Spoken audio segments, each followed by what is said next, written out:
It's the 31st of October, the end of the month. For most people, it is salary day.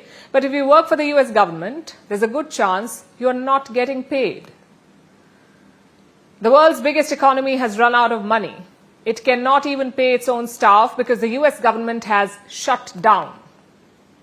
This shutdown has entered its 5th week.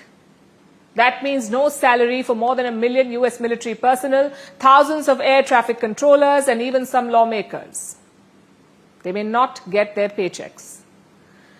The US Department of War, that's America's defense ministry, has been forced to accept a donation just to cover salaries of the active troops on the front lines.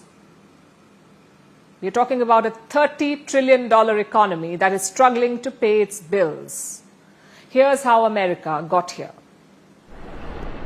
America, the land of the free, the home of the brave, and now broke as ever. The world's biggest economy can't pay its own workers. The US government remains in shutdown. For tens of thousands of federal employees, payday has come and gone, with nothing in their accounts. Let's start with the military.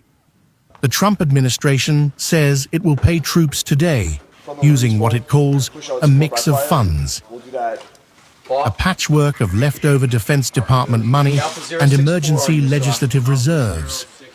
The cost of paying America's active duty troops each pay period, about $6.5 billion per month. But this week, the Pentagon accepted something extraordinary, an anonymous $130 million donation to help cover salaries. That's roughly $100 per service member. Critics are calling it unprecedented and unethical. They say a global superpower shouldn't have to rely on private charity to pay its soldiers. Vice President J.D. Vance says the White House is doing what it can. He told lawmakers the troops might get paid today, but not everyone may get a paycheck. The reason, he said, a very bad hand dealt by the Democrats. Congressional Democrats seem to want to keep the government shut down, even though it would mean that a lot of you would not get your paycheck. But as I told the president just a couple of days ago, I said, sir, we have got to figure out how to pay these Marines, both for their sake. But beyond the politics, the numbers don't lie. A donation worth $130 million barely scratches the surface of a defense payroll worth $600 billion a year. For thousands of troops stationed overseas and on the front lines, it's not about politics, it's about rent, bills, and survival. The pain is spreading across America's workforce.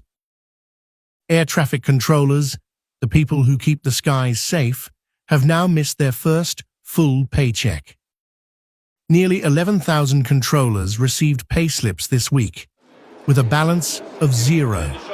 They're classified as essential workers, so they still have to report for duty, even when they're not being paid.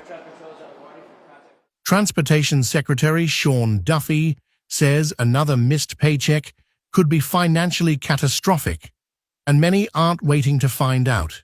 Across the country, air traffic controllers have taken second jobs. They're driving for Uber, delivering groceries for Instacart, waiting tables, even tutoring on weekends, just to stay afloat. The system was already under pressure. The FAA is short by about 3,000 controllers. Now, the strain is reaching a breaking point. Inside the White House, officials are warning of what comes next, a nationwide air travel meltdown. Vice President Vance says if the shutdown continues, it could be a disaster. Look, it could be a disaster. It really could be, because at that point you're talking about people have missed 3 paychecks. They've missed 4 paychecks. How many of them are not going to show up for work? These guys are doing heroic things to make it work as well as it possibly can, but every single person that I talk to a word, they are worried that the delays are going to reach a point where it makes it very, very hard for the American people to fly. He called their work heroic, but even heroes have limits. Every missed payday erodes the safety net that holds America's aviation system together. the people guiding planes through the skies are doing it while juggling second jobs, debts, and growing anxiety. For now, air traffic remains mostly smooth. Flights are still taking off and landing, but the risk is rising. Fatigue, stress, distraction, all in one of the most demanding jobs in the world. Officials say a single misstep could cause chaos or worse. So here's where America stands today, the world's richest nation asking for donations to pay its soldiers, its air traffic controllers, unpaid but still on duty, and its government paralyzed by politics. This isn't about numbers on a spreadsheet. It's about people doing vital work without pay. And it raises one haunting question. If America can't pay its own workers, what does that say about the world's most powerful economy? Want the facts? The latest developments? News that gets straight to the point. Well, we've got all three just for you. This is First Post Live, a brand new show, your window into what really matters. Don't miss it.